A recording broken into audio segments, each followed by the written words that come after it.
పడిన వ్యక్తి అర్థం చేసుకోవడం. నమస్కారం. ఎవరు? రామకృష్ణ గారండి.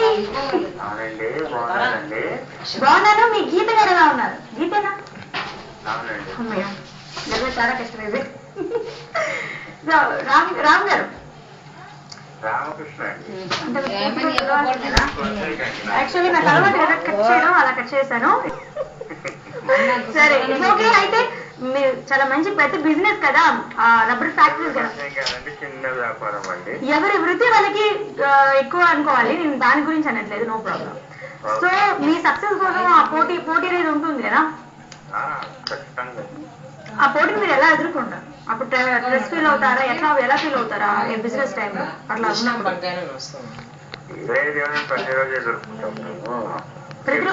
గెలుస్తూ ఉంటాం, ఓడిపోతుంటాం, ఓడిపోయినప్పుడు బాధపడుతుంటాం, మళ్ళీ గెలవడం కోసం తప్పిస్తూ ఉంటారు. ఈ వీటన్నిటి నుంచి రిలాక్స్డ్ గా రెగ్యులర్ గా 3 years నుంచి మీరు వెన్నెలా చూస్తున్నారు, రైట్? సరే, ఉన్నారా? గీత గారు ఉన్నారా? గీత గారు లేదండి. నేను ఫోన్ చేస్తే గీత గారి గురించి ఎందుకని అడగడం? అలా కాదు, మీకు మరీ జలస్. గీత గారిని అడిగినప్పుడు మీరు చాలా జలస్ అవుతున్నాయి. ఇది నేను 2-3 times ఇలానే మీరు అన్నారు. సో నెక్స్ట్ టైం కాల్ చేసినప్పుడు మీరు గీత గారితో పాటు మీరు మాట్లాడారు, రైట్?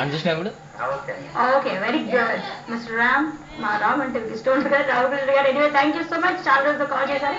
సో వాటి సాంగ్ వస్తుంది, చూద్దాం. అను